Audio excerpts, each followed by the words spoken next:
I didn't know how involved I would get at the time, but I at least wanted to read a couple books and see exactly, you know, how bad this could be, because my experience with talking to these guys had been a pleasant one. 32-year-old Brian Calkin grew up near Boston and graduated from Skidmore College. In 2007, he embarked on a spiritual journey which drew him to Scientology. In the summer of 2009, he paid $80,000 in advance for a Scientology counseling program in Clearwater and booked his flight. And I flew into Tampa, and I was told by Charlie Bills, who was my rep, that I was going to be picked up by a flag bus, and basically I grab my bags and I go out to the curb, and there'll be a bus waiting for me, and you'll know it'll say flag on the side. And I was waiting for my luggage, and all of a sudden I hear someone say, "Hi, Brian," or something like that. You know, "Hey, Brian." And I turned around, and I was first shocked that someone knew who I was, you know. And it was two people from CMO, Commoners Messengers Organization, from the Superpower Project. And I said, "Oh, okay." So they said, "We're here to pick you up."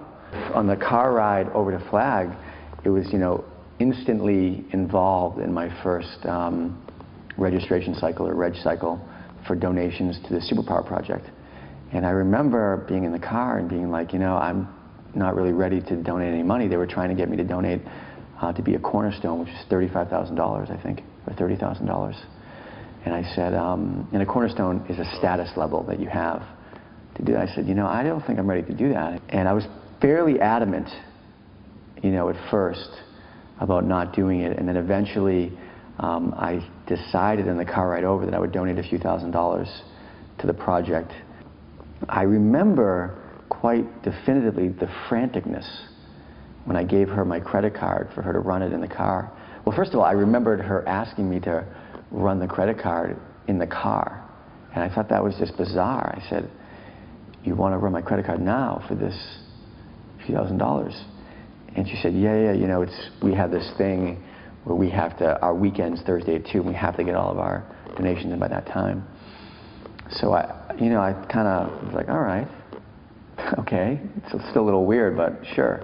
And in the minute I pulled up to the Fort Harrison Hotel where I was staying, and I stayed there for several months, there was a person waiting there for me to collect my money to finish my accommodations. So there was somebody like instantly waiting there. Like, I remember opening the door, and they actually had called the person driving to see where we were, you know, and we probably showed up at like 1:55 or something like that. And then somebody was like at the door. They opened the car door, and the guy was like, you know, "You, Brian, I need the money for the accommodation." And I was like, what the hell is going on at this place?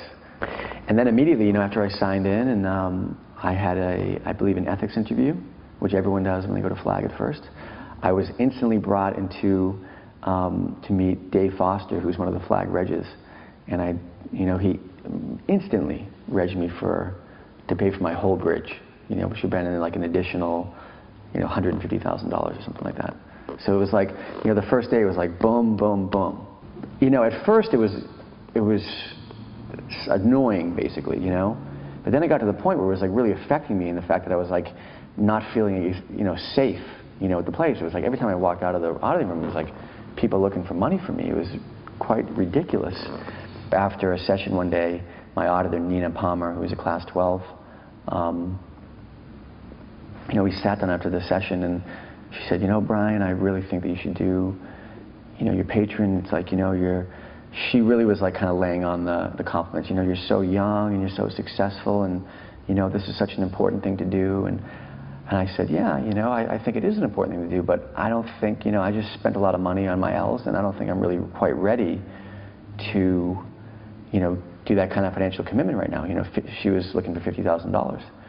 I said, "I'm not really ready for that, you know." And you know, she really wouldn't back off. You know, we were 10 minutes going back and forth. And I remember like in that conversation, because, you know, for me it's like, you know, in the auditor relationship, you really look up to these people. I was amazed at this really strong intention these people had, where they could just, you know, sit someone down in the room and say, "Listen, you're going to give us 50 grand. We need it to, you know, stave off the destruction that this planet is heading on to, you know, very shortly."